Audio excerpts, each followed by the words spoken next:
अस्सलामुअलैकुम दोस्तों, Pakistan super league का अगला बड़ा मुकाबला पेशावर ज़ल्मी और लाहौर कलंदर्स के दरमियान खेला जाएगा। इस अहम मैच के टाइम टेबल और शेड्यूल में मुकम्मल तौर पर तब्दीली कर दी गई है, यानी पहले जिस वक्त ये मैच शुरू होना था अब उस वक्त नहीं होगा। इस मैच का नया टाइम टेबल और शेड्यूल क्या है, पेशावर ज़ल्मी की प्लेइंग 11 में कौन सी अहम और ख़तरनाक तब्दीलियाँ की गई हैं, क्या लाहौर कलंदर्स अभी तक अनबीटन पेशावर ज़ल्मी को इस मैच में शिकस्त देने में कामयाब हो भी पाएगा या नहीं, कामयाबी का तनासब कितना रहेगा, लाहौर कलंदर्स की प्लेइंग 11 में कौन से इंटरनेशनल खिलाड़ी शामिल हो चुके हैं और क्या इस मरतबा 2 मैचेस की पाबंदी भुगतने के बाद फ़खर जमान पेशावर ज़ल्मी के खिलाफ इस मैच का हिस्सा होंगे। ये तमाम तफसीलात आपको इसी वीडियो में देंगे, तो आप लोगों ने वीडियो को दोस्तों शुरू से लेकर आखिर तक लाजमी देखना है। और अगर आप अभी तक हमारे चैनल को आपने सब्सक्राइब नहीं किया तो वीडियो को लाइक और चैनल को सब्सक्राइब जरूर कर दीजिएगा। दोस्तों, अब इंतजार खत्म हो चुका है। पाकिस्तान सुपर लीग का सबसे बड़ा मुकाबला पेशावर ज़ल्मी यानी बाबर आजम की टीम और लाहौर कलंदर्स यानी शहनशाह अफरीदी की टीम जो है ना, उन दोनों की क़यादत में एक दूसरे के मद्दे मुकाबिल होंगी। दोस्तों, पेशावर ज़ल्मी की प्लेइंग 11 का ऐलान कर दिया गया है। लाहौर कलंदर्स के खिलाफ इस मैच में पेशावर ज़ल्मी की ओपनिंग जोड़ी बाबर आजम और ऑलराउंडर अब्दुस समद पर मुश्तमिल होगी।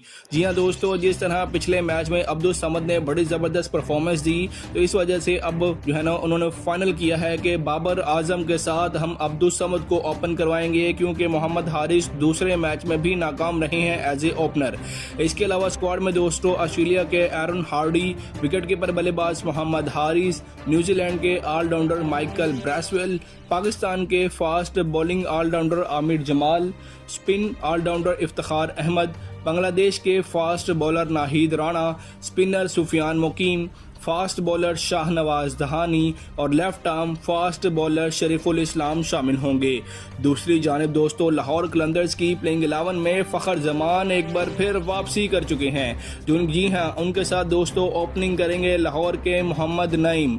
आप लोगों ने देखा फ़खर के ना होने की वजह से पर लाहौर कलंदर्स को नुकसान उठाना पड़ा और इस्लामाबाद के खिलाफ उनका टॉप ऑर्डर जब नाकाम हुआ तो पूरी की पूरी लाहौर कलंदर्स की बैटिंग लाइनअप मुकम्मल तौर पर कोलैप्स हो गई। तो खुशी की बात लाहौर के फैंस के लिए दोस्तों ये है कि फ़खर जमान 2 मैचेस की पाबंदी के बाद अब एक मरतबा फिर लाहौर कलंदर्स की जानिब से ओपनिंग करने के लिए तैयार हैं। नंबर 3 पर अब्दुल्ला शफीक बैटिंग करेंगे, जबकि नंबर 4 पर बांग्लादेश के परवेजुल हसन एमान खेलेंगे। जी हां दोस्तों, जब उन्होंने नईम के साथ मिलकर ओपनिंग की थी तो बड़ा ज़बरदस्त आगाज़ दिया था लाहौर को, लेकिन इस्लामाबाद के खिलाफ मैच में वो इंजरी के बायस ना खेल सके, इस वजह से लाहौर को नुकसान उठाना पड़ा। एक तरफ लाहौर के फ़खर जमान नहीं थे, दूसरी तरफ परवेजुल हसन एमान इंजरी के बायस वो ओपन ना कर सके। तो इस मरतबा दोस्तों फ़खर जमान भी वापस आ गए हैं और परवेजुल हसन एमान भी खेलेंगे। नंबर 5 पर सिकंदर रजा, नंबर 6 पर आसिफ अली और नंबर 7 पर शहनशाह अफरीदी दोस्तों टीम का हिस्सा होंगे। नंबर 8 पर बांग्लादेश के मुस्तफिजुर रहीम होंगे। नंबर 9 पर स्पीड गन हारिस रऊफ, जबकि नंबर 10 पर नसीम शाह के छोटे भाई उबैद शाह टीम का हिस्सा होंगे। नंबर 11 पर दोस्तों मलिंगा को प्लेइंग 11 में शामिल किया गया है। अगर पॉइंट्स टेबल पर नजर डालें तो मुल्तान सुल्तान 8 पॉइंट के साथ पहले नंबर पर मौजूद है, इस्लामाबाद यूनाइटेड 7 पॉइंट के साथ दूसरे, कराची किंग्स 6 पॉइंट के साथ तीसरे, पेशावर ज़ल्मी 5 पॉइंट के साथ चौथे, लाहौर कलंदर्स 4 पॉइंट के साथ 5वें नंबर पर है, जबकि कोटा ग्लैडिएटर्स 2 पॉइंट के साथ 6ठे नंबर पर है।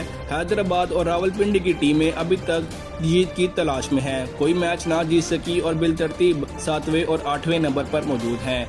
दोस्तों, ये थी हमारी आज की वीडियो अच्छी लगी हो तो वीडियो को लाइक और चैनल को सब्सक्राइब जरूर कर दीजिएगा। मिलते हैं अगली वीडियो में, तब तक के लिए अल्लाह हाफिज।